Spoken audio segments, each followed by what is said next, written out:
السلام عليكم ورحمة الله. maalin wanaagsan, galab wanaagsan, habeen wanaagsan, xilli walba ku tahay ku soo dhawow maalin walba show with Cizzadiin. maanta ramadaanka uu yahay maalinta saddexaad barnaamijkeena maalin walba show inkastoo aan ka habsaamno laakiin waxyaalo badan inaan ku soo kordhinaa jecelnahay. waxaan rabnay arrimo khaas ah oo muhiim ah inaan ka hadalno. ay ka mid tahay waxyaalo badan oo soo kordhaya jiro. waxaan jeclaan lahaa culimadeena inay ka hadlaan. anaa ba codsanahay culimadeena inay ka hadlaan. wax kale ma ahan gender problem kan jiro. wiilka gabadha laga dhigayo, gabadha wiilka laga dhigayo inay culimadeena ka hadlaan. islaamka Soomaalida, especially culimadeena Soomaalida islaamka inay ka hadlaan arrin. waxaa jira buug la dhaho inta koran ku soo saaray GBC la dhaho buugaas. waxaa qoray nin la dhaho ML Web isawraantii waxa dhan u sameeyay buugan GBC la dhahayo.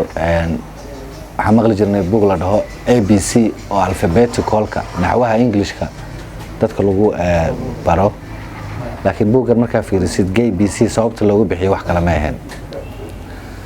waxa loogu bixiyo wuxuu ahaa ilmaha in la maran habaabiyo. waxaa loogu talagalay specific si qaas ahaan caruurta joogta North America. GBC na waa fahmi kartiin, okay? waa totally waa isku dhaxyaac inuu cunuga u wareero, okay? labi dhadig inuu fahmi waayo wuxuu yahay. buugga wuxuu ka bilaabanayaa si gooni loo fasirayaa. B bisexual laga dhigay, okay? you can be boy or girl, wiil gabar midka doonta noqon kartaa. so marka buugga muhiimadda loo qoro waxay dadka lagu maran habaabiyo, especially dadka qurbaha jooga. of course targetka weyn wuxuu ahaa North America iyo galbeedka, wadamada galbeedka sida Europe iyo North America. in buuggaas uu ka hergalo runtii uu ka hergalay suuqyada meel walba laga helaa, okay? bookshopka daatagta waa ka helaysaa GBC. haddana waxaaba la bilaabay in caruurta intii buugga la qaado loo geeyo iskuullada loogu geeyo, caadi loo baro, xitaa lagu qasbo xitaa ilmaha in bartaan. waxaa loogu talagalay specific si qaas ahaan caruurta joogta North America in la baro. ABCD aad taqaaneen maaha, waa ABCD cusub. eeda waxay u taagan tahay wax kale, B-da wax kale u taagan tahay bisexual. caruurta waxaa la barayaa wax aysan weli gaarin, okay? caqligooda iyo wax walba ka weyn, okay? waxaysan gaarin ayaa la barayaa. marka buuggan waxaan jeclaan lahaa qof walba Soomaaliya inuu ogaado caruurtiisana, maadaama Soomaalida badanaa caruur badan ay ku leeyihiin North America. caruurtoodana ay joogaan waxna ay ka bartaan iskoolada. waxaan dhihi lahaa please buuggaas indho u yeeshta. sababta loo soo saarana wax kale ma ahan ilmaha in la marin habaabiyo, okay? in labi dhadig midku yahay inuu kala garan waayo, okay? genderga in la isku khaldo, in cunuga uu kala garan waayo inuu wiil yahay iyo inuu gabar yahay. hadduu wiil yahay iskuulka markuu joogo waxaa looga sheekeynayaa inuu gabar yahay. hadday gabar tahayna waxaa looga sheekeynayaa inay wiil tahay, okay? dheeshaasna waxay ka socotaa Western world, wadamada galbeedka dheeshaas wado. sababtay u wadaan aakhir sabaana la jooga, taasina ay weydiisid ma sababtay u wadaan. waxaan waa wax isla socdo iyo dagaalkan ka socda Ukraine iyo Russia, okay?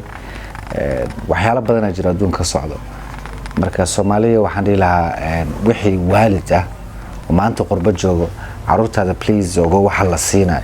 xitaa ma ahan waxa la barayo kaliya taa, cunugaaga waxa la siinayo xitaa ciyaar ma. cunugaaga waxa afka u galay ma ogta. banaanka markuu aado cunugaaga wuxuu cunayo ma ogta. waxyaalo qaar waxaa jira testosteronkiisa iyo waxa dhan iyo adii hormoneskiisa bedela. cunugaaga haddii la siiyo ka war wax hormoneskiisa bedela. hadduu gabar ahaa wiil ka dhigayo, hadduu wiil ahaana gabar ka dhigayo. wax ka xun ma jirto taas. marka ilaahan ka magan galnay inay taas dhacdo.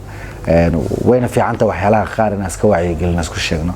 waxaana jeclaan lahaa aad u jeclaan lahaa culimadeena Soomaalida inay u istaagaan dadkan inay u sheegaan waxyaalaha socdo dhibaatooyinka socdo maalin walba hal waxa ka hadlina okay boqol waxa jirta ummadda maalin walba dhan walba laga soo ataagareeya caruurteena la ataagareynaya okay jiilka dambaan dhalayna la rabaa in la baabiyo okay and sometimes waxa dhici karta adigani daawanaya xitaa haddii aad ka badbaaday adiga hormoneska hadduu okay yahay gabar iyo rag waxaa tahayba waxa dhici karta cunugaad dhalaysid inuu khatar ku jiro already waxa lagu siiyay oo xaantaada inay ku jiraan kadibna berito la ay banaankii maato okay markii aad cunug dhashin cunugaas waxaadan ka filan ma wax kale inuu noqdo taasna ilaahan ka magan galnay inta ilmaha haysta ilaaha u daayo inta haysanna ilaaha siiyo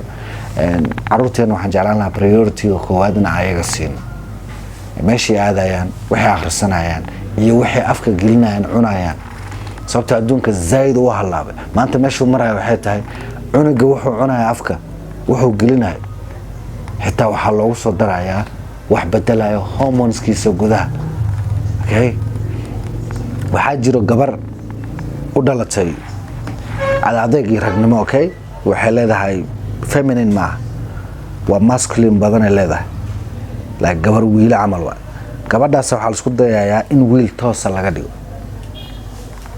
soo waxa laga jarayaa naaseed qalad waa okay dadka qaar waxa dhici karta inay waxa Soomaalida kama jirto now way ku soo socotaa Soomaalida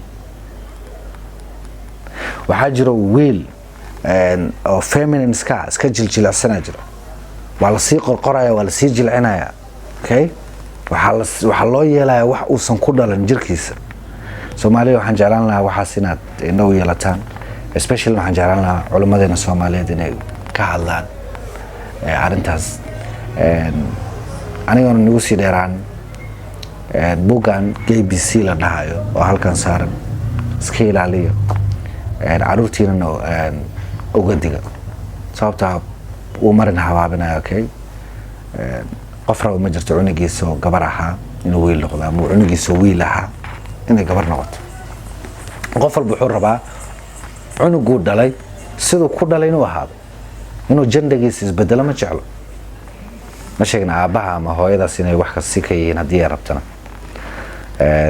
so aniga Izzuddin Jamaldin Adoni waxaan leeyahay peace and love maalin wanaagsan intaan dib u kulmo doono waxaan leeyahay amaana Allah